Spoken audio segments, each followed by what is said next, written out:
आप अपने अच्छा पैकेज के बारे में बताओ, कितना पैकेज है आपका? मतलब लगभग महीने का या साल का आप कितना पैसा बना रहे हो टाटा स्टील से? तो फिर उनका एक क्वेश्चन था, उन्होंने जो किया मेरे को बड़ा हंसी आ रहा था उस टाइम पे कि तुमको हल चलाना आता है क्या। तो मैं बस उस ये क्वेश्चन सुनते ही ना मेरे अंदर मतलब जितना डर था ना वो सब तो खत्म हो चुका था। और ये भी माना था आप आईआईटी में गए तो बढ़िया से जीएफ तो बनी जाएगी। तो बताइए, कोई आपकी गर्लफ्रेंड थी? आप प्लीज़ सब्सक्राइब करें और लाइक भी करें, शेयर भी करें, वो तो बेसिक चीज़ें हैं। नमस्कार दोस्तों, एक बार फिर से बहुत बहुत स्वागत है मेरे YouTube चैनल रियलिस्टिक ज्ञान में। आज पहली बार मैं बहुत बार आईआईटी जैन टॉपर्स का इंटरव्यू कर रहा हूं, नीट टॉपर का इंटरव्यू कर रहा हूं। आज पहली बार आईआईटी बीएचयू से नीरज भाई मेरे साथ जुड़ने जा रहे हैं। मेरे साथ पढ़े हुए 12th मेरे साथ करी है। आज टाटा स्टील में एक अच्छी पैकेज ली है आईआईटी से 4 साल बीटेक करने के बाद आईआईटी बीएचयू से। आज पूरी जर्नी हम उनकी जानने वाले हैं। क्या जर्नी थी उनकी आईआईटी से, कैसे उन्होंने पढ़ाई करी वहां पे, कैसा उनका कॉलेज वाला बैकग्राउंड रहा है, कैसी उनकी स्कूलिंग हुई है, क्या उनका इंटरव्यू एक्सपीरियंस रहा है, कैसी लाइफ है आईआईटी बीएचयू में, एक पॉइंट जानेंगे उनसे। तो सबसे पहले बहुत बहुत स्वागत है नीरज भाई मेरे यूट्यूब चैनल रियलिस्टिक ज्ञान में। बहुत बहुत शुक्रिया अक्षय भाई। पहले तो बहुत बहुत थैंक यू मेरे को इनवाइट करने के लिए, इंटरव्यू लेने के लिए। और यार पहली बार इंटरव्यू दे रहा हूँ। आई मीन कंपनी में भी मैंने ऐसा ज़्यादा इंटरव्यूज़ नहीं दिए हैं, एक ही इंटरव्यू दिया है। तो मेरे को इंटरव्यू का ज़्यादा एक्सपीरियंस नहीं है, तो थोड़ा पीयर प्रेशर में हूँ। तो ठीक है, मेरा नाम तो बता ही दिया है आपने, तो मेरा इंट्रोडक्शन भी दे दिया है, तो शुरू करते हैं फिर। बिल्कुल बिल्कुल शुरू करते हैं। अच्छा नीरज भाई, कुछ ऐसी चीजें जो आप मेंशन करना चाहे अपनी साइड से कि ये वाली भी चीजें पता होनी चाहिए ऑडियंस को मेरे बारे में, तो आप बिल्कुल इंट्रोड्यूस करिए अपने बारे मतलब में। अपने एजुकेशन से बताता हूँ। मतलब मैंने बिल्कुल। अपनी प्राइमरी एजुकेशन जो है वो बेसिकली पहले इंग्लिश मीडियम से स्टार्ट करी थी। फिर कुछ ऐसा हुआ कि फिर मैंने क्लास 9th में जाके अपना मीडियम चेंज कर दिया। From CBSE I got converted to UP board. तो फिर मैंने यूपी बोर्ड में अपना एजुकेशन कंटिन्यू किया टिल 12th। ठीक है। और जैसा आप पता है कि मैंने अपना 11th और 12th अक्षय भाई के साथ ही किया है। हाँ। तो ये जर्नी थी। और एक बात है कि जैसे आप मतलब मैंने अपनी कोचिंग मतलब स्टार्ट की थी 10th के बाद। ठीक है। तो 10th के बाद मेरे साथ ऐसा हुआ था कि मैंने कोचिंग ज्वाइन करी थी और मैंने एडमिशन लिया था वाराणसी में ही कोचिंग में। तो वहाँ पे मैं उतना कंफर्टेबल नहीं था बिकॉज मैं यूपी बोर्ड से था और कोचिंग वाला मीडियम जो था वो इंग्लिश मीडियम था। तो एज सच मैं इतना कंफर्टेबल नहीं था, चीज़ें मेरे को कुछ खास समझ में नहीं आती थी। तो मेरे दिमाग में एक बार आया कि यार क्या मैं मतलब ये कर सकता हूँ कि नहीं। तो फिर ऐसे ही चलता रहा। 1 महीने तक मैं कोचिंग गया, मेरे को कुछ समझ नहीं आया। मैं घर पे आके ट्राई भी करता कि मैं अगर पढ़ के देखूँ मेरे को समझ में आ रहा है कि नहीं, बट मेरे को कुछ समझ में नहीं आया। तो फिर मैंने क्या किया, मैंने छोड़ दिया कोचिंग। ठीक है, मैंने कोचिंग वहीं से छोड़ दिया। उसके बाद मैंने दूसरे कोचिंग में भी ट्राई किया था कि शायद अगर हो सकता है कि मैं अगर दूसरे कोचिंग में नाम लिखा लूँ उससे अच्छा हो, क्या पता कुछ समझ में आ जाए, बट ऐसा कुछ नहीं था। बस थोड़ा प्रेशर था एज सच। और तो मैंने कोचिंग छोड़ दिया। उसके बाद मैंने फिर मेरे पास कोई ऑप्शन भी नहीं था, सारे कॉलेजेस के एंट्रेंस एग्ज़ाम्स वगैरह ख़त्म हो चुके थे। तो मेरे पास लास्ट ऑप्शन था जिस कॉलेज में मैंने एडमिशन लिया, और अक्षय भाई भी उसी कॉलेज में थे। तो फिर मैंने कोचिंग छोड़ के फिर 11th और 12th कंप्लीट किया। फिर मैं बट उस टाइम पे मेरे दिमाग में एक बात आ गई थी कि मतलब क्या मैं कर सकता हूँ कि नहीं। मतलब खुद पे एक डाउट सा हो गया था। बट फिर धीरे धीरे 11th ख़त्म हुआ, 12th ख़त्म हुआ, फिर मेरे को एक बार फिर से लगा कि नहीं एक और ट्राई देना चाहिए। फिर मैंने वापस से कोचिंग में एडमिशन लिया और 1 साल प्रिपेयर किया। कुछ 1 साल प्रिपरेशन के बाद फिर एग्ज़ाम दिया, रिज़ल्ट आया, फाइनली आईआईटी बीएचयू बटलर जी। तो ये मेरी जर्नी रही है। और अभी कॉलेज के 4 साल भी ख़त्म हो गए हैं। तो और 1 साल जिसमें से हमारा वेस्ट भी हो चुका है कोविड की वजह से। मतलब ऐसा हमने कुछ मज़े नहीं किए, वेस्ट किया हुआ ऑनलाइन क्लासेस, कुछ मज़ा नहीं आया। और वो ऑफलाइन कैंपस वाला गजब का फील आता है, वो भी आईआईटी बीएचयू। हाँ, आईआईटी बीएचयू में भाई कैंपस में के तो अलग मज़े हैं अपने। और दोस्तों के साथ रहना। और हमने ये भी सोचा था कि आखिरी साल है तो हम दोस्तों के साथ रहेंगे, मज़े करेंगे, यहाँ घूमने जाएंगे। बहुत सारे ट्रिप्स प्लान किए थे, सब कैंसिल हो गए। तो हम्म। ये सीन था। और फिर प्लेसमेंट भी था। हम वैसे प्लेसमेंट मेरा तो प्लेसमेंट भी नहीं था, मतलब मेरा ऐसा था कि मैंने इंटर्नशिप करी थी टाटा स्टील में। तो उन्होंने एक टर्म होता है प्री प्लेसमेंट ऑफ़र, तो उन्होंने मुझे प्लेसमेंट ऑफ़र दे दिया था पहले ही। तो मुझे प्लेसमेंट में भी नहीं बैठना पड़ा। तो यही है जर्नी अभी तक की। अच्छा नीरज भाई, इस चीज को ना आप थोड़ा अच्छे से एक्सप्लेन कीजिए, प्री प्लेसमेंट वाली जर्नी और टाटा स्टील का जो आपका प्लेसमेंट हुआ, प्री प्लेसमेंट जो आपने इंटर्नशिप करी, और इंटरव्यू एक्सपीरियंस कैसा रहा उनका, जो प्री प्लेसमेंट के लिए को जो इंटर्नशिप के लिए आप अप्लाई किए होंगे हाँ या फिर कंपनी आई होगी, तो क्या एक्सपीरियंस था उनके इंटरव्यू का? जी, देखिए ऐसा है अक्षय कि टाटा स्टील वैसे मैं शुरू से बताता हूँ क्या मतलब मेरा टाटा स्टील को लेके मेरा क्या माइंडसेट था। तो हमारे कॉलेज में ऐसे टाटा स्टील तो बहुत सालों से आ रही है, ठीक है। और लोग ये कहते थे, जैसे हमारे सीनियर से इंटरेक्शन होती थी तो वो बोलते थे कि यार टाटा स्टील आती है और कोर्स से ज़्यादा बच्चों को नहीं ले जाती है, बस एक या दो बच्चों को ले जाती है। हमारा माइंडसेट भी यही था कि यार टाटा स्टील आएगी तो जो क्लास का टॉपर होगा वही जाएगा। हाँ। हम तो इसी माइंडसेट से थे। हमारी ऐसा कुछ प्रिपरेशन भी नहीं थी स्पेसिफिक, बट रिटन टेस्ट तो ऐसा उतना टफ नहीं था। तो रिटन टेस्ट क्लियर हुआ, रिजल्ट आया इंटरव्यू के लिए। तो 2 स्टेप्स में उनके इंटरव्यू होने थे। फर्स्ट था ग्रुप डिस्कशन और उसके बाद पर्सनल इंटरव्यू और HR राउंड साथ में थे। HR राउंड और पर्सनल इंटरव्यू दोनों साथ में लिए गए थे और ग्रुप डिस्कशन अलग था। तो ग्रुप डिस्कशन में उन्होंने टॉपिक्स दे दिए थे, ऐसा वो कोर्स से ही रिलेटेड टॉपिक्स है, हमारे सब्जेक्ट से रिलेटेड। तो उस पर आपको डिस्कशन करना था। और उसके बाद ग्रुप डिस्कशन ख़त्म हुआ। ग्रुप डिस्कशन के बाद अगला रिजल्ट आया नेक्स्ट राउंड का, उसमें मैं सेलेक्ट हो गया था। तो फिर उसके बाद हमें देना था फिर पर्सनल इंटरव्यू और HR राउंड। तो उसमें हमारे सामने 2 टेक्निकल बैकग्राउंड के लोग थे और एक HR थे। तो सबसे पहले तो स्टार्ट हुआ हमारा पर्सनल इंटरव्यू टेक्निकल। तो उसमें उन्होंने कोर्स से रिलेटेड बहुत सारे क्वेश्चंस पूछे और ऐसा नहीं है कि मैंने हर सवाल का जवाब दिया उन्हें। मेरे साथ ऐसा हुआ कि उन्होंने मेरे से कुछ बेसिक क्वेश्चन पूछे थे, बहुत बेसिक, थर्मोडायनेमिक्स से रिलेटेड, जो मुझे नहीं याद थे क्योंकि हमने थर्मोडायनेमिक्स पढ़ा है और हमने कॉलेज में भी पढ़ा था थर्मोडायनेमिक्स, बट थर्मोडायनेमिक्स ऐसा मुझे उतना इंटरेस्टिंग नहीं लगा था। फिर भी इंटरेस्टिंग क्या, बहुत टफ था मेरे लिए। तो मुझे उतना याद नहीं था, तो मैंने लगभग 2-3 क्वेश्चन में बता नहीं पाया उनको रिलेटेड टू थर्मोडायनेमिक्स। तो मैंने बोल दिया कि भाई मैंने बोला कि sir I am not able to recall it, but I have learned it, I have read it somewhere. तो उन्होंने बोला ठीक है, let's continue with the next question. तो उन्होंने फिर मेरे से बहुत सारे क्वेश्चन पूछे कोर्स से रिलेटेड, बट वो सारे जवाब मैंने उनको दे दिए। उसके बाद बारी आई HR राउंड की। तो HR तो भाई HR राउंड की शुरुआत हुई तो HR ने मुझसे बेसिक क्वेश्चंस किए कि tell me about yourself, from where do you belong, और तुम्हारे फादर क्या करते हैं, तुम्हारे फैमिली में कितने लोग हैं, तुम्हारे सिबलिंग्स क्या करते हैं। तो यही सब है। मैंने बताया, अपने फैमिली के बारे में बताया, अपना फैमिली बैकग्राउंड बताया। तो उन्होंने मेरे से एक सवाल पूछा था। उन्होंने मेरे से पूछा कि तुमको खेती करनी आती है? ऐसा मैंने बोला कि मेरे फादर हैं वो खेती करते हैं, ठीक है। तो उन्होंने मेरे से एक सवाल पूछा कि तुमको खेती करनी आती है क्या? मैंने बोला हाँ आती है, ऑब्वियसली मैं एक किसान के परिवार से हूँ तो मुझे खेती करनी आती है। फिर उनका एक क्वेश्चन था उन्होंने जो किया, मेरे को बड़ा हंसी आ रहा था उस टाइम पे, कि तुमको हल चलाना आता है क्या? तो मैं बस ये क्वेश्चन सुनते ही ना मेरे अंदर मतलब जितना डर था ना वो सब तो खत्म हो चुका था, ठीक है। मेरे को आ रही थी हंसी, मैंने अपनी हंसी कंट्रोल की। फिर मैंने बोला सर को कि सर अब तो हल हम यूज़ नहीं करते हैं, उसके जगह पे हम ट्रैक्टर यूज़ करते हैं, और ट्रैक्टर में थोड़ी बहुत चला लेता हूँ। तो ये था। और फिर उन्होंने कुछ बनारस के बारे में कुछ पूछा तो मैंने बताया, यही था। फिर बस इतना ही कुछ उन्होंने मेरे से पूछा था।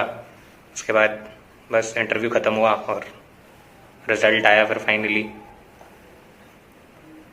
अच्छा नीरज भाई, ये सब तो बढ़िया है कि आपने इंटरव्यू दिया इस तरीके। अच्छा एक चीज मैं नोटिस कर रहा हूँ कि बड़े मतलब फेमिलियर, जो HR वाला राउंड था बढ़िया से फेमिलियर करा लिए कि हाँ अपने बारे में बताओ, फैमिली के बारे में, बड़ा मस्त वाला लोग इंटरव्यू लिए। तो HR राउंड ऐसे उतना टफ नहीं होता है, मतलब HR राउंड बस एक तरह से आपका देखने के लिए कि आप कितने मतलब आपका कम्युनिकेशन स्किल्स कैसे हैं, ठीक है, आप कितने फ्लुएंट हो, आप कितना, आपसे कुछ पूछा जाता है तो आप कैसे रिएक्ट करते हो, यही सब होता है। हम्म।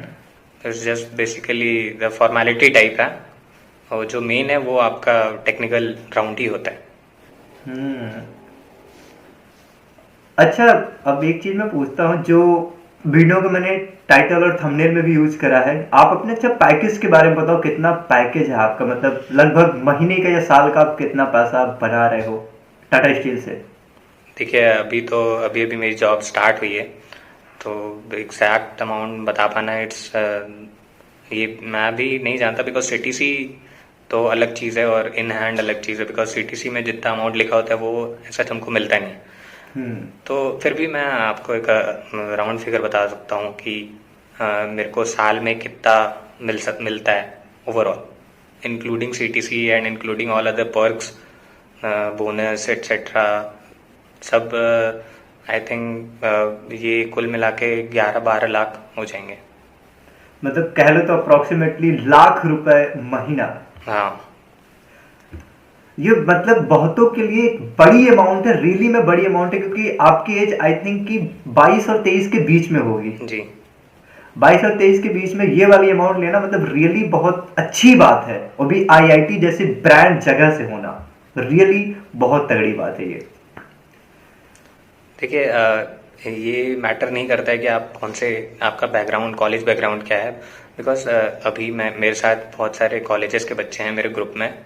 हम लोग बहुत सारे लोग हैं, तो वहाँ पे अलग अलग कॉलेजेस हैं, ऐसा नहीं है कि सारे लोग आईआईटी से ही हैं, बहुत सारे एनआईटी से हैं, कुछ आपने सुना होगा आईईएसटी शिवपुर है, वो कॉलेज से भी बच्चे हैं, और अलग अलग डिपार्टमेंट्स हैं, ये नहीं कि केवल मैकेनिकल और मेटलर्जी ही है, electronics, electrical, civil, chemical, environment, बहुत और भी बहुत सारे ब्रांच के बच्चे हैं। तो ये ऐसा कॉलेज का टैग से ही केवल मतलब नहीं है, मतलब इसका उतना बड़ा इम्पैक्ट नहीं है, बट फिर भी कुछ कंपनीज में होता है, कुछ कंपनीज ऐसा करती हैं कि कॉलेज वाइज उनको वो मतलब आईआईटी से लेना बच्चों को ज़्यादा प्रेफर करती हैं। बट ऐसा जहाँ तक मेरे को लगता है टाटा के बारे में मैं जितना बोलूँ, बिकॉज टाटा ऐसा कुछ भेदभाव नहीं करती है। तो ये तो फिर बड़ी अच्छी बात है कि बाहर वाले जो दूसरे कॉलेज से बच्चे, उनके लिए भी एक अपॉर्चुनिटी होती है कि हम टाटा जैसी कंपनी के अंदर प्लेस बिल्कुल हो सकते हैं। हाँ, और ये भी है कि जैसे अगर कोई मैकेनिकल का स्टूडेंट है या इलेक्ट्रिकल इलेक्ट्रॉनिक्स किसी भी ब्रांच का स्टूडेंट है, तो टाटा स्टील के बहुत सारे ऐसे प्रोग्राम्स भी होते हैं, जैसे एक प्रोग्राम है उनका माइंड ओवर मैटर, उसमें आपको अपने प्रोजेक्ट्स देने होते हैं, और अगर उनको आपका प्रोजेक्ट पसंद आता है तो वो आपको बुलाएंगे इंटर्नशिप के लिए। उसमें कुछ प्राइस पूल भी होता है, और साथ में आपको प्री प्लेसमेंट ऑफर भी दिया जाता है इफ़ यू गॉट सेलेक्टेड। तो ये भी ये मतलब उन लोगों के लिए अच्छा है जहाँ पे ये कंपनीज रिक्रूट करने के लिए नहीं चाहती हैं, जैसे कोई भी प्राइवेट कॉलेज हो गए, तो वहाँ के लोग भी ट्राई कर सकते हैं। ऐसा नहीं है कि कंपनी बाहर और अदर कॉलेजेस के स्टूडेंट्स को अपॉर्चुनिटीज़ नहीं दे रही है, तो और भी बच्चों के लिए अपॉर्चुनिटीज़ हैं। अब नीरज भाई, एक जैसे जो मेरे माइंड में एक क्वेश्चन चल रहा है, अभी क्वेश्चन ये चल रहा है कि आप अपनी जो मेन ब्रांच थी मेटलर्जी, आप उसी के थ्रू प्लेसमेंट ली है टाटा स्टील के अंदर। हाँ हाँ। बहुत सारे बच्चे ऐसे होते हैं जो आईआईटी में पढ़ रहे हैं, एकदम तोड़ू फोड़ू से बंदे हैं, एकदम नेक्स्ट लेवल वाले, वो प्लेसमेंट बढ़िया, उनका कोई सा भी ब्रांच हो, चाहे इलेक्ट्रिकल हो जाए, चाहे केमिकल वाला हो जाए, चाहे मैकेनिकल मेटलर्जी, कोई सा भी ब्रांच हो, बहुत सारे लोग प्रीफर करते हैं आईटी वाले सेक्टर से जाके, मतलब सीएस वाले ब्रांच से प्लेसमेंट लेना। आपने ऐसा क्यों नहीं करा? देखो, मैं एकदम सही से बताता हूँ कि मेरे साथ क्या हुआ था, ठीक है। देखो, मैं भी मतलब जैसे ही 2 साल तो हमारे ऐसे ही निकल जाते हैं कॉलेज में कि भाई अब तो कॉलेज मिल गया है, अब थोड़े मज़े करेंगे, 2 साल ऐसे ही निकाल दिए हमने भी। फिर उसके बाद 3rd ईयर आता है, तब लगता है, तब हमारे यहाँ हमको बताया जाता है कि हाँ आप कंपनीज आएंगे इंटर्नशिप के लिए, इंटर्न करना है। तो हमने फिर स्टार्ट किया कोडिंग, क्योंकि देखो ऐसा है कि किसी भी ब्रांच में कंप्यूटर साइंस, इलेक्ट्रिकल, इलेक्ट्रॉनिक्स ये सब को छोड़ के कोर में कुछ ज़्यादा अपॉर्चुनिटीज़ नहीं है, ठीक है। और जो नॉन कोर कंपनीज हैं, आईटी एंड कंसल्टेंसी, ठीक है, ये सब में अपॉर्चुनिटीज़ ज़्यादा हैं और ये कंपनीज काफ़ी अच्छा पैसा भी देती हैं। तो हमारा भी एम वही था। पहले मैंने भी ट्राई किया, मैंने भी स्टार्ट किया कोडिंग। मैंने कोडिंग स्टार्ट की, 2-3 महीने मैंने कोडिंग की थी। मतलब मेरा ऐसा कोई भी पहले से मन नहीं था कि नहीं मुझे टाटा स्टील में जाना है या फिर मेरे को कोर में ही जाना है। बट मैंने बहुत टाटा स्टील से पहले भी मैंने 2-3 एग्ज़ाम्स दिए थे नॉन कोर कंपनीज़ के लिए, आईटी कंपनीज़ में। तो मैं मेरे साथ तो एज सच उस टाइम पे मेरी इतनी अच्छी तैयारी नहीं थी, तो मैंने रिटन एग्ज़ाम भी मेरा क्लियर नहीं हो रहा था। बट टाटा स्टील का रिटन एग्ज़ाम उतना टफ नहीं था बिकॉज ये हमारे कोर से ही रिलेटेड था, तो हमारे लिए उतना टफ नहीं था रिटन एग्ज़ाम क्लियर करना। तो मैंने दिया एग्ज़ाम क्लियर हो गया और टाटा स्टील का ही मेरा फर्स्ट इंटरव्यू था। मैंने फर्स्ट अटैम्प्ट में उसको क्लियर भी कर लिया, तो इसलिए मेरे को एज सच इंटरव्यू का भी उतना ज़्यादा एक्सपीरियंस नहीं है। बट ऐसा है कि मतलब फर्स्ट एक्सपीरियंस जैसा भी था बहुत अच्छा था मेरा। तो मैंने भी ट्राई किया है नॉन कोर में, मेरे को भी मन था कि नहीं मैं नॉन कोर में ट्राई करूं बिकॉज नॉन कोर में कंपनीज बहुत अच्छा पैसा देती हैं। बट जहाँ तक टाटा स्टील का सवाल है, तो टाटा स्टील के बारे में या टाटा ग्रुप के बारे में आपने सुना होगा कि भाई टाटा ग्रुप मतलब टाटा बोले तो मतलब सरकारी ही समझ में आता है। हाँ, मतलब उनकी पॉलिसीज इतनी एम्प्लॉय फ्रेंडली हैं, तो इसलिए कोई उनके जॉब ऑफर को ना करना भी मतलब एक तरह से मेरे लिए तो बहुत टफ डिसीजन था कि मैं आईटी में जाऊं या फिर टाटा स्टील को मैं कंटिन्यू करूं। क्योंकि अब ऐसे अगर आप देखें आईटी में तो पैसा तो ज़्यादा है बट उतना अच्छा वर्क कल्चर नहीं है। बट जहाँ तक टाटा का सवाल है, टाटा का वर्क कल्चर बहुत अच्छा है, तो इसलिए मैंने ये प्रेफर किया था नॉन कोर के जगह पे। Perfect perfect. अच्छा, फिर एक चीज मैं और पूछता हूँ, जैसे आईटी बीएचयू में आपके आपने बताया कि हाँ अच्छा भाई, मतलब फर्स्ट ईयर सेकेंड ईयर में वही मतलब नए नए कॉलेज में हम जाते बढ़िया एंजॉय कर रहे थे कॉलेज में। हम्म। तो कभी ऐसा हुआ कि बैकलॉग का सामना करा, किसी वाले सब्जेक्ट में बैक आ गई हो, ऐसा हुआ था कभी? नहीं नहीं, बैक तो नहीं आई, बट जैसे फर्स्ट ईयर था तो फर्स्ट ईयर में हमको आइडिया नहीं था कि कैसे पेपर होगा, पेपर में कैसे लिखना होता है ना। तो फर्स्ट ईयर में मैंने जब एग्ज़ाम दिया था अपना फर्स्ट सेमेस्टर का, तो मेरा रिजल्ट बहुत ख़राब आया था। मेरी सीपीआई कुछ आई थी 6.6 के अराउंड।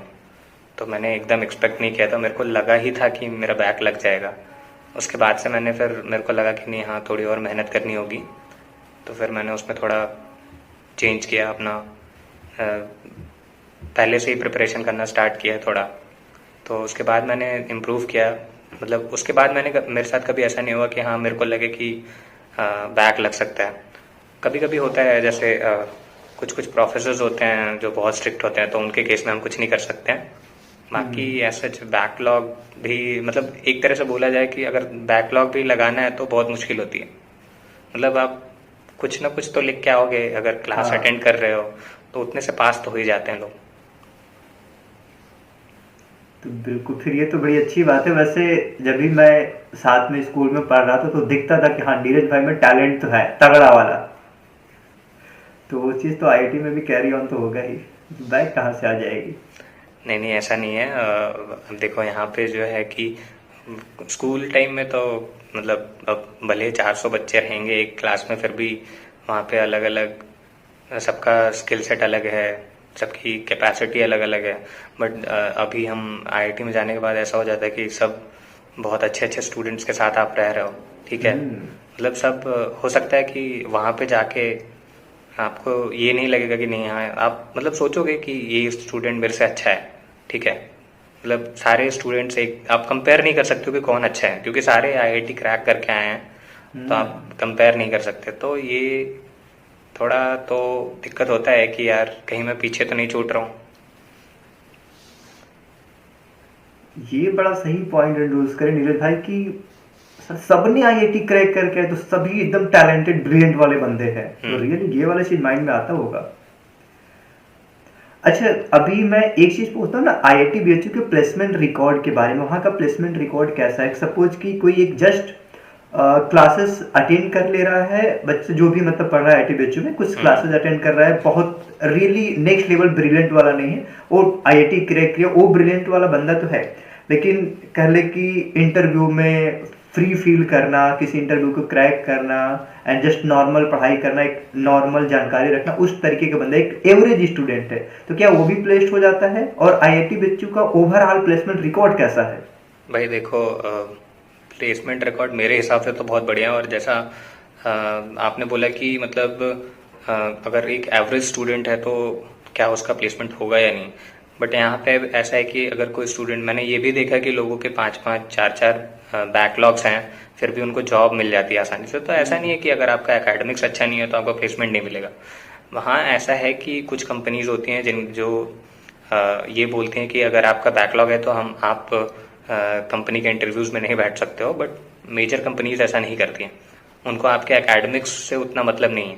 वो बस एक बेसिक क्राइटेरिया डिफाइन कर देती है कि आपका CGPA 7 से ज़्यादा होना चाहिए। वो ज़्यादा भी नहीं है, 7 एज सच मेंटेन करना भी उतना टफ नहीं है, 7 नॉर्मल है। तो इसमें कोई दिक्कत नहीं होती है, ठीक है। मतलब हाँ एक एवरेज स्टूडेंट है तो प्लेस्ड हो हाँ, जाएगा? एक एवरेज स्टूडेंट है तो उसको प्लेसमेंट आसानी से मिल सकती है। ऐसा नहीं है कि अगर उसका एकेडमिक्स खराब है तो, खराब भी है तो भी हो सकता है उसका एक, मान लो अगर कोई बच्चा है जिसका एकेडमिक्स बहुत सही नहीं है बट उसके कोडिंग स्किल्स बहुत अच्छे हैं, ठीक है। तो अगर कोडिंग स्किल उसकी बहुत अच्छी है तो कंपनी ने तो एक क्राइटेरिया सेट कर ही रखा है कि 7 CGPA अगर आप ले आते हो तो आप कंपनी के इंटरव्यू में बैठ सकते हो। अब मान लो आपकी कोडिंग स्किल बहुत अच्छी है तो वो डिपेंड करता है कि आपका इंटरव्यू कैसा हो रहा है, ठीक है। अब इंटरव्यूअर ये नहीं देखेगा कि आपका एकेडमिक्स रिकॉर्ड कैसा है, ठीक है। तो ये डिपेंड करता है, थोड़ा बहुत है। कुछ कंपनीज रिस्ट्रिक्ट करती हैं बट सारी कंपनीज ऐसा नहीं करती, तो जॉब एज सच लेना उतना टफ नहीं है। अच्छा नीरज भाई, एक और क्वेश्चन पूछता हूँ। जैसे ये तो समझ में आ गई कि यदि आप ठीक ठाक एवरेज स्टूडेंट है, बढ़िया से पढ़ रहे हैं, तो प्लेसमेंट लेना इजी है आईआईटी बीएचयू में यदि आप हैं तो। बिल्कुल बिल्कुल।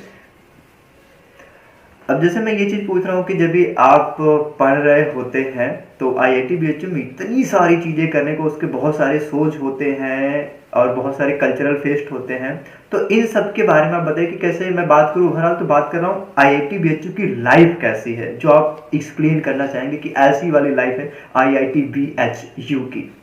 हाँ देखो, ये चीज़ तो है कि हमारे यहाँ बहुत सारे एनुअल फंक्शंस होते हैं, बहुत सारे फेस्ट्स होते हैं, स्पोर्ट्स फेस्टिवल्स होते हैं, टेक मीट्स होते हैं, इंट्रा हॉस्टल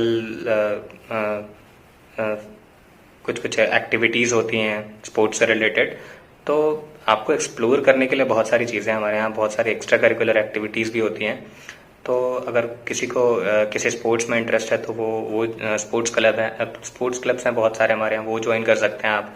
और अगर आपको सिंगिंग में इंटरेस्ट है तो आप music club, singing club join कर सकते हैं। डांस में इंटरेस्ट है तो डांस क्लब है। तो आपको जिस भी फील्ड में इंटरेस्ट है आप वो कर सकते हैं यहाँ पे। एज सच आपको कोई रिस्ट्रिक्शन नहीं है, जिसको जहाँ आपको जिस फील्ड में जाना है आप जा सकते हैं। और इसके भी बहुत सारे फ़ायदे हैं, जैसे मैंने अभी बोला कि मान लीजिए अगर आपका एकेडमिक्स अच्छा नहीं है बट आपके मैनेजमेंट स्किल्स बहुत अच्छे हैं, जैसे आपके मान लो किसी फेस्ट को ऑर्गेनाइज करा रहे हो, ठीक है, तो आपने उस फेस्ट को ऑर्गेनाइज किया अच्छे से तो आपको उसका सर्टिफिकेट मिलता है। और अगर आपके पास मान लो ऐसे सर्टिफिकेट्स हैं तो अब आपका एकेडमिक्स भले ही अच्छा ना हो बट अगर आपने एक्स्ट्रा करिकुलर एक्टिविटीज़ में पार्टिसिपेट किया है, मतलब आपके अंदर कुछ भी स्किल सेट है, तो आपको वो आपके जॉब में बहुत हेल्प करेगा, जॉब मिलने में, मतलब प्लेसमेंट में बहुत हेल्प होगी उससे। मतलब आप एक्स्ट्रा एक्टिविटी कर रहे हैं हाँ किसी हाँ सोच वगैरह में, उसको सोच को ऑर्गेनाइज करें तो आपकी सीवी बढ़िया वाली बिल्ड हो हाँ जाएगी। हाँ।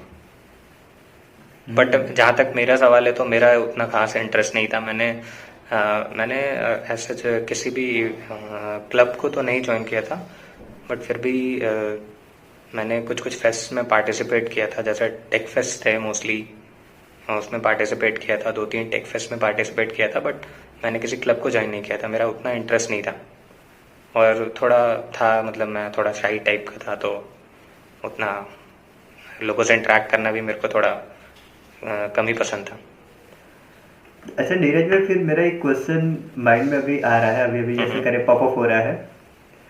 आईआईटी बीएचयू मतलब बढ़िया वाली कह ले, उसके बहुत सारे फेस्ट हो रहे हैं, बहुत सारे टेक शोज हो रहे हैं जिसमें आप पार्टिसिपेट कर सकते हैं, मतलब बढ़िया से एकदम लाइफ है जिसको आप एक्सप्लोर कर सकते हैं। हाँ हाँ।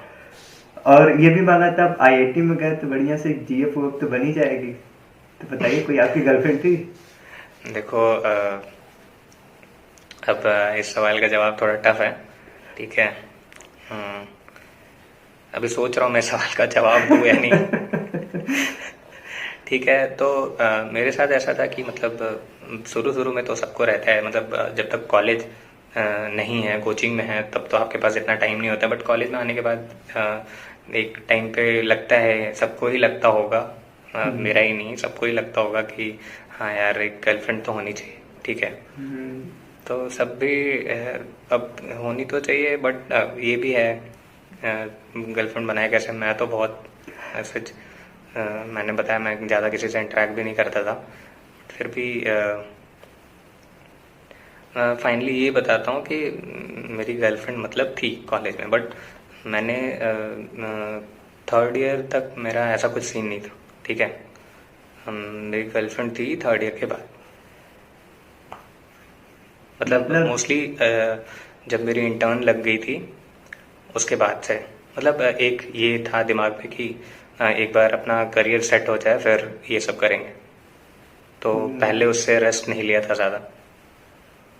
मतलब एक सेफ जोन में एंटर कर गए, फिर क्या हाँ चलो एंजॉय करते हाँ, हैं। क्योंकि यार देखो ऐसा भी होता है कि दोनों चीज़ें, एजुकेशन और रिलेशनशिप साथ में एक साथ लेके थोड़ा मेंटेन करना टफ होता है।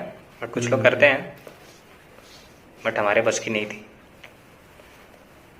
अच्छा नीरज भाई, जब ये आपकी मतलब इंटर्न लग गई, फिर उसके बाद प्री प्लेसमेंट ऑफर आया होगा तो, और मे भी बहुत सारे ऐसे दिन आए होंगे, बहुत सारा ऐसा टाइम रहा होगा, थोड़ी स्ट्रेस फीलिंग हुई होगी, थोड़ा सा प्रेशर फील हुआ होगा।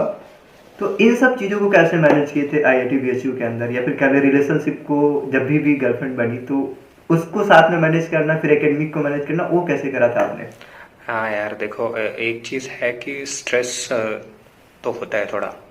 और स्ट्रेस को की बात करूँ तो मेरे को स्ट्रेस से रिलेटेड कुछ प्रॉब्लम्स भी थी। मेरे को एनजाइटी की इशू थी।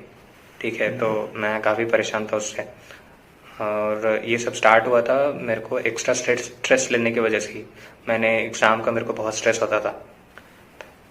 मैं पढ़ता था बट फिर भी मेरे को एग्ज़ाम का स्ट्रेस रहता था थोड़ा थोड़ा।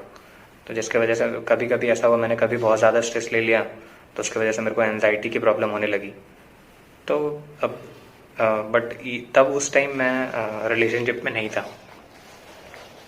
बट मेरा जहाँ तक मानना है कि और मैं ऐसा किसी एक्सटर्नल एक्टिविटीज़ में भी इन्वॉल्व नहीं था। मेरे पास बहुत खाली टाइम होता था। तो मैं, अगर मेरे साथ कुछ होता है, कुछ गलत होता है, तो मैं क्या करता था, मेरे पास बहुत टाइम होता था, मैं उसको लेके बैठ जाता था, सोचता रहता था, सोचता, ओवर थिंकिंग। उसके वजह से स्ट्रेस होता था, स्ट्रेस, एनजाइटी और बहुत प्रॉब्लम होती थी। तो जहाँ तक मेरा मानना है कि अगर चाहते हो आपकी स्ट्रेस ना हो या थोड़ा फ्रेश फील करो, तो आप एक्स्ट्रा करिकुलर एक्टिविटीज़ कर सकते हो। ठीक है। मतलब उससे क्या होता है ना, आपके पास इतना टाइम नहीं होता है कि आप फालतू चीज़ों के बारे में सोचो। ठीक है। ये तो तगड़ा वाला एडवाइस है नीरज भाई। हम्म, क्योंकि मेरा पास्ट एक्सपीरियंस थोड़ा ठीक नहीं है एनजाइटी से रिलेटेड, बिकॉज मेरे को मेडिकेशन वगैरह तक की ज़रूरत पड़ गई थी। तो इसलिए मैं तो यही एडवाइस करूँगा कि जितना मतलब आपके पास अगर खाली टाइम है तो आप घूमो, बाहर एक्सप्लोर करो। ठीक है। फ्रेंड्स के साथ जाओ। अपने कुछ नहीं है तो आप कुछ खेल सकते हो, किसी एक्स्ट्रा करिकुलर एक्टिविटीज़ में पार्टिसिपेट कर सकते हो। उससे ये रहेगा कि आपके पास खाली टाइम नहीं होगा। खाली टाइम रहता है ना तो आप दिमाग में बहुत सारी चीज़ें आती हैं, यार ये सही नहीं चल रहा है, ये सही नहीं है, इसका क्या होगा। तो ये सब चीज़ों से थोड़ा बचने के लिए आप ये कर सकते हो। बिल्कुल बिल्कुल, जरूर ये चीज़ फॉलो, बिकॉज हम जब भी कई सारी चीज़ों में इन्वॉल्व रहते हैं ना, तो सही में खाली टाइम है ही नहीं, हम काम कर हाँ रहे हैं, बस। सोचेंगे ही नहीं। अच्छा, अभी जैसे एक चीज़ नीरज भाई, जब भी आप टाटा स्टील में बढ़िया वाले पैसे आ रहे हैं, तो कुछ टिप्स दीजिए कि आप कैसे पैसे को मैनेज कर रहे हो, अभी आपकी कैसी लाइफ स्टाइल हो गई है प्लेसमेंट होने के बाद, किस तरीके की लाइफ चल रही है, मतलब एकदम फुल मस्त वाली लाइफ, या फिर कल थोड़ा अभी भी स्ट्रेस फील कर रहे हैं, वर्क प्रेशर है, या फिर कैसे आप मनी को मैनेज कर रहे हैं, बिकॉज पैसे अच्छे खासे आ रहे हैं, तो मनी मैनेजमेंट की भी आप टिप्स दो। देखो पहली बात तो वर्कलोड ऐसा कुछ नहीं है, बिकॉज अभी हमारा ट्रेनिंग पीरियड है। ठीक है। तो 1 साल तो ट्रेनिंग पीरियड रहता है और हमें ऐसा बोला जाता है कि टाटा स्टील में जो हमारे जो न्यू ज्वाइनीज होते हैं उनको हम MTTs बोलते हैं, मैनेजमेंट ट्रेनीज। वो टाटा स्टील के दामाद होते हैं, ठीक है। तो अच्छा। उनको इतने अच्छे से ट्रीट किया जाता है थ्रू आउट द ईयर, तो आपको लगेगा ही नहीं कि आप किसी कंपनी में एम्प्लॉय हो, ठीक है। मतलब ऐसा रहता है कि बस पैसे आ रहे हैं, ठीक है, कोई वर्कलोड नहीं है। आपको पढ़ाया, कुछ कुछ क्लासेस होती रहेंगी, क्लासेस अटेंड करो, कुछ असाइनमेंट्स होंगे, असाइनमेंट करो, मतलब पूरी कॉलेज वाली ही फील रहती है। और रही बात पैसों की, मनी मैनेजमेंट, तो मैं तो बहुत, मेरा एक्सपीरियंस तो बहुत ख़राब है उसमें, ठीक है। मनी मैनेजमेंट तो मैं उसमें कोई टिप्स क्या ही दूँ, बट हाँ एक चीज़ है कि सबका अलग अलग है, सब अपने अपने हिसाब से मनी मैनेजमेंट करते हैं, बिकॉज किसका क्या रिक्वायरमेंट है, किसकी फैमिली कंडीशन क्या है। अब जैसे अब मान लो किसी के घर में किसी के छोटे भाई बहन हैं, तो उनको पढ़ाना है, तो उनके ऊपर ज़्यादा रिस्पॉन्सिबिलिटीज़ हैं, ठीक है। तो उस हिसाब से आपको मनी मैनेजमेंट करना होता है। और मैं तो अपने बारे में क्या बताऊं, मेरा एक्सपीरियंस उतना अच्छा नहीं है, मतलब मेरे लिए भी वो स्ट्रगल ही है। बिकॉज और एक नया सा एक्सपीरियंस होगा, आई थिंक मुझे ऐसा हाँ लग ये तो रहा है है। कि भाई, ये रहता है स्टार्टिंग में कि हाँ पहली सैलरी आएगी तो हम ये करेंगे वो करेंगे, हम्म। ये यहाँ जाएंगे, ये गिफ्ट्स खरीदेंगे। बट एक बार पैसे आते हैं तो फिर जब खर्च होने लगते हैं ना, तो फिर उसका हिसाब नहीं रहता है। तो ये थोड़ा ध्यान देना चाहिए कि आपको पैसे आप खर्च कर रहे हो तो मतलब फालतू ना खर्च करो, ज़रूरत के हिसाब से खर्च करो। बट ये मैं बोल रहा हूँ, बट मैं बहुत पैसे खर्च करता हूँ फालतू। मतलब मनी मैनेजमेंट वाली कह ले बहुत तगड़ी वाली स्किल अभी सीखनी डेवलप नहीं बाकी हुई, है। हाँ वो अभी बाकी है। अच्छा नीरज भाई, एक चीज मैं और आपसे पूछता हूँ कि आप आईआईटी भेजती, इट मीन्स कि आईआईटी जेई को क्रैक करके गए हैं। अभी जो भी बच्चे देख रहे हैं इस वीडियो को, उनका सपना होगा कि आईआईटी में एडमिशन हो अपना। उनका हाँ सपना होगा कि भाई आईआईटी में मैं भी जाऊँ, दी ब्रांड बिल्कुल आईआईटी को मैं फील करूँ। कुछ टिप्स देना चाहेंगे उनको कि किस तरीके से प्रिपेयर करना चाहिए? बिल्कुल। पहले तो ये मतलब माइंडसेट नहीं होना चाहिए कि यार, पता है मेरे कुछ रिलेटिव्स हैं, कुछ स्टूडेंट्स ही हैं वो, तो उनका ये सोच है थोड़ा कि हमें आईआईटी ही चाहिए, ठीक है। तो ये माइंडसेट नहीं होना चाहिए कि भाई अगर हमें आईआईटी नहीं मिला तो हमारी लाइफ में आगे कुछ नहीं है, ठीक है। तो ये है कि अगर आपको आईआईटी मिल जाता है तो बहुत बढ़िया है, नहीं है तो एनआईटीज़ भी बहुत सारे अच्छे हैं हमारे यहाँ, ऐसा नहीं है। बहुत सारे प्राइवेट कॉलेजेस हैं, बट ये प्रॉब्लम हो सकती है कि हम में से कुछ वो अफोर्ड नहीं कर सकते प्राइवेट कॉलेजेस। बट ये भी माइंडसेट नहीं होना चाहिए कि अगर हमें आईआईटी नहीं मिलता है तो आगे कुछ नहीं है। आईआईटीज़ हैं, एनआईटीज़ हैं, और कुछ एकेटीयू के भी कॉलेजेस हैं जो अच्छे हैं, गवर्नमेंट कॉलेजेस। और बस यही है। और जहाँ तक मेरा जेई का प्रिपरेशन का सवाल है, उसको लेके मैं बस यही बोलूँगा कि आप मतलब ये मत देखो कि मतलब सामने वाले ने क्या किया है, ठीक है। मैं आपको बोलूँगा कि नहीं आप ऐसा ऐसा करो तो आप आईआईटी जेई क्रैक कर सकते हो। और ऐसा जहाँ तक मेरा सवाल है, तो मेरी भी रैंक कुछ खास नहीं थी। बस इतना था कि मेरे को आईआईटी बीएचयू में मेटलर्जी मिल गया था। हाँ हो सकता है मेरे को किसी और कॉलेज में कुछ और ब्रांच मिल सकती थी। बट जहाँ तक आईआईटी क्रैक करने का सवाल है, तो ये उतना टफ नहीं है, ठीक है। अगर आप अच्छे से प्रिपरेशन करते हो, और कुछ लोगों की कंप्लेंट्स होती हैं, ये भी कंप्लेंट्स होती है कि हमारा तो सिलेबस कंप्लीट नहीं है ना। तो सिलेबस ऐसा नहीं है कि जब सिलेबस पूरा कंप्लीट होगा तो ही आप आईआईटी क्रैक कर सकते हो। मेरे साथ भी ऐसा ही था। मेरा भी पूरा सिलेबस कंप्लीट नहीं था, बट फिर भी इतना था कि जितना सिलेबस कंप्लीट है उतने में अपना अच्छा देना है, ठीक है। और तो मेरा यही टारगेट था कि भाई जितना प्रिपरेशन, जितना कंप्लीट हो चुका है सिलेबस, मैं उतने को ही प्रिपेयर करूँगा अच्छे से। और ये भी नहीं था मेरा, जैसे कुछ कुछ सब्जेक्ट्स ही कुछ लोगों के स्ट्रांग होते हैं, कुछ सब्जेक्ट्स वीक होते हैं। तो मेरे केस में क्या था, मेरा ऑर्गेनिक केमिस्ट्री बहुत अच्छी थी, और मैथ्स भी ठीक था। फिज़िक्स मेरी थोड़ी वीक थी, ठीक है। तो फिज़िक्स में मेरे को थोड़ी प्रॉब्लम होती थी, बट ये ऑर्गेनिक केमिस्ट्री और मैथ्स मेरे बहुत अच्छे थे। तो मैं ये भी नहीं बोलूँगा कि आप 2 ही सब्जेक्ट अच्छे रखे हो और एक सब्जेक्ट अगर आपका अच्छा नहीं है तो कोई बात नहीं है, बट आप ट्राई करो कि आप उसमें भी इम्प्रूव करो, ठीक है? और ये भी नहीं बोलूँगा कि आप मैं जो बोल रहा हूँ वही फॉलो करो, बिकॉज़ मेरे को भी बहुत सारे लोगों ने बोला था कि हाँ, आप ऐसा आईआईटी है तो आपको इतना घंटा पढ़ना पड़ेगा, आपको इतनी प्रिपरेशन करनी पड़ेगी, रोज़ आपको 10 घंटे 12 घंटे पढ़ने पड़ेंगे, बट ऐसा कुछ नहीं होता है। पता है, मैं तो स्टार्टिंग में इसके वजह से डीमोटिवेट भी हो गया था कि लोग मेरे को बोलते थे कि यार 14 घंटे 15 घंटे पढ़ना पड़ता है। तो मैंने इस वजह से 10th में जब मैंने कोचिंग ज्वाइन किया था, 10th के बाद, तो मैंने कोचिंग छोड़ भी दी थी। उसके बाद मैंने फिर से कोचिंग ज्वाइन की थी 12th के बाद। बट उस टाइम पे मेरा ये माइंडसेट नहीं था। उस टाइम पे मेरा ये माइंडसेट था कि यार उस टाइम पे मेरे साथ ऐसा था कि मैंने सुना था कि मैं जिस कॉलेज में पढ़ रहा हूँ उस कॉलेज से एक बंदे ने यूपी बोर्ड में रह के आईआईटी क्रैक किया है और वो भी बहुत अच्छे रैंक से। तो मेरे दिमाग में ये था कि यार जब वो कर सकता है तो मैं क्यों नहीं कर सकता हूँ, ठीक है?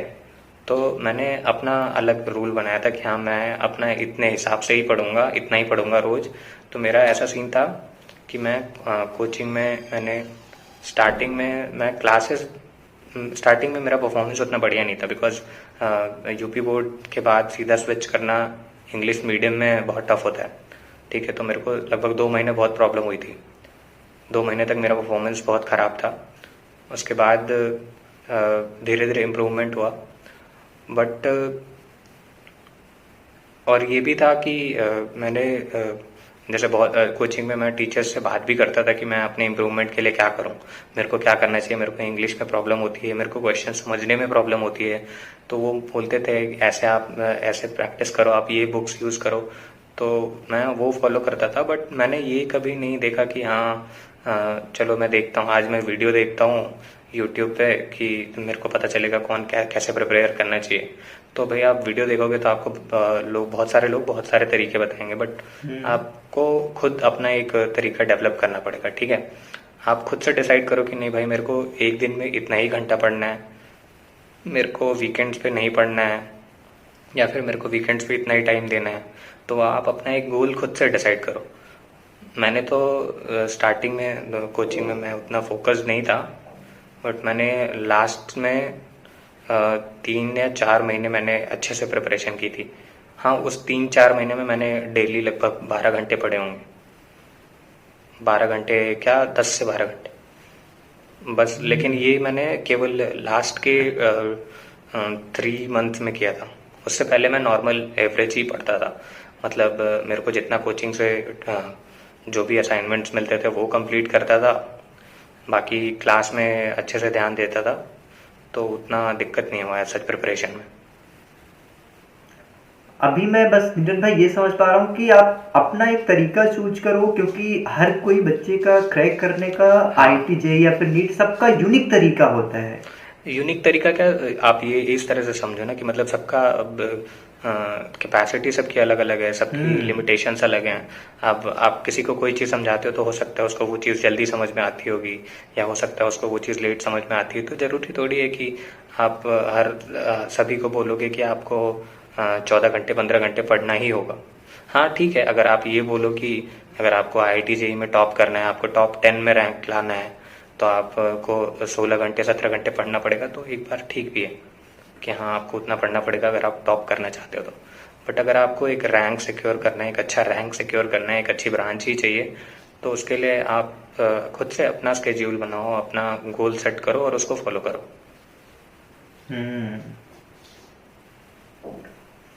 अब मैं नीरज भाई एक चीज़ पूछता हूँ कि जैसे आप अभी एकदम बढ़िया वाली जगह पे प्लेस्ड हो टाटा स्टील के अंदर, अभी फ्यूचर का आप क्या प्लान कर रहे हो कि कुछ मुझे स्टार्टअप करनी है या फिर कंटिन्यू करना है मुझे टाटा स्टील के साथ में, या टाटा स्टील के साथ में मुझे कंटिन्यू रहते हुए कोई अपने स्टार्टअप के ऊपर काम करना है?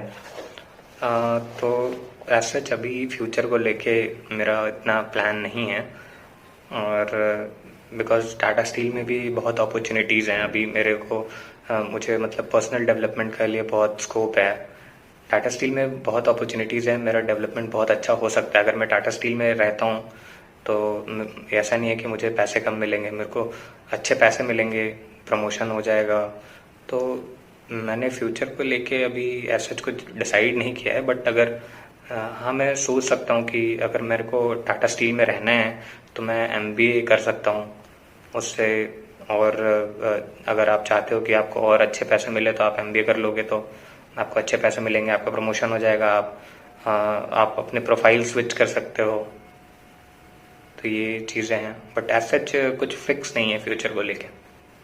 हम्म, कुछ स्टार्टअप आइडिया है जिसके ऊपर आप काम करने का सोच रहे हैं, जो रिवील करना चाहें तो? हाँ, स्टार्टअप्स के बारे में भी सोचा है। अब ऐसा है कि मेरा भी ऐसा कुछ मूड नहीं है कि मैं ज़िंदगी भर जॉब ही करूँ। स्टार्टअप का सोचा तो है और आइडियाज़ तो बहुत सारे हैं, बट वही है कि आप उस आइडिया को कितने अच्छे से इम्प्लीमेंट कर पाओगे। तो अभी कुछ फिक्स प्लान नहीं किया है, बट स्टार्टअप के बारे में सोचा तो है। Perfect perfect. अब एक लास्ट वाला मैसेज आप क्या देना चाहेंगे जो भी इस वीडियो को टिल एंड देख रहे हैं, जो भी मेरी एग्जिस्टिंग ऑडियंस है या फिर कैसे भी इस वीडियो तक आए, क्या मैसेज देना चाहेंगे उनको? सबसे पहला मैसेज तो ये कि मैंने देखा मैं आपके चैनल को बहुत समय से फॉलो कर रहा हूँ। मैंने लगभग मोस्ट ऑफ द वीडियोस देखी हुई है, मैंने व्यूज़ देखे उसके, काफ़ी व्यूज़ आते हैं, बट कोई सब्सक्राइब नहीं करता है। तो यार, देख रहे हो आप, इतना अच्छा कंटेंट है, तो आप अगर देख रहे हो वीडियो तो आप प्लीज़ सब्सक्राइब करें और लाइक भी करें, शेयर भी करें। वो तो बेसिक चीज़ें हैं, है ना अक्षय भाई? बिल्कुल बिल्कुल। और थैंक यू हाँ। सो मच नीरज भाई इस तरीके से इंट्रोड्यूस करने के लिए। आप वीडियो देख रहे हैं और पसंद आ रहे हैं, नीरज भाई इतना तगड़ा वाला कंटेंट दे रहे हैं, IITN और एक अच्छी जगह पे प्लेसमेंट लिए टाटा स्टील में, इतनी सारी बातें शेयर करी यार। रियली ये कंटेंट आपको जरूर पसंद आया, लाइक करो वीडियो को, चैनल पे नए आए हो ना तो सब्सक्राइब कीजिए एंड सबके साथ में फैला दो जिनका सपना है IIT में जाना या फिर एक अच्छी वाली लाइफ चाहिए एक अच्छे एग्जाम को क्रैक करने, क्योंकि बहुत सारे मल्टीपल एग्जाम्स के टॉपर को मैं यहाँ पे लाके इंटरव्यू करता रहूंगा। अभी नीरज भाई से बहुत सारे ऐसे लोगों को मुझे कनेक्शन मिलने वाला है जिनको मैं चैनल पे लेके आऊंगा, इंटरव्यू कर रहा हूँ, तो बहुत कंटेंट मिलने वाला है, तो सब्सक्राइब कर लो चैनल को। And thank you so much Neeraj भाई, आपका क्या जुड़ के इतनी सारी बातें शेयर कर मजा आ गया। अरे थैंक्स तो मुझे बोलना चाहिए अक्षय भाई आपको, मुझे इनवाइट करने के लिए, ये अपॉर्चुनिटी देने के लिए। और तो बहुत बहुत थैंक्स आपको भी। अरे बिल्कुल नीरज भाई, आगे भी आपसे कई बार को बातचीत होगी, हम कई बार को चैनल पे आएंगे, बहुत सारी बातें कर रहे होंगे। तो बहुत बहुत धन्यवाद है दोस्तों आपका इस वीडियो को आखिरी तक देखने के लिए। मिलूंगा आपसे किसी अगले इंस्पायरिंग इंटरव्यू में या फिर किसी टिप्स एंड ट्रिक्स को मैं शेयर करूंगा जिसको आप फॉलो करके किसी एग्जाम या लाइफ में बेटर कर सकते हैं। तब तक के लिए जय हिंद, अपना और अपनों का ख्याल रखिएगा।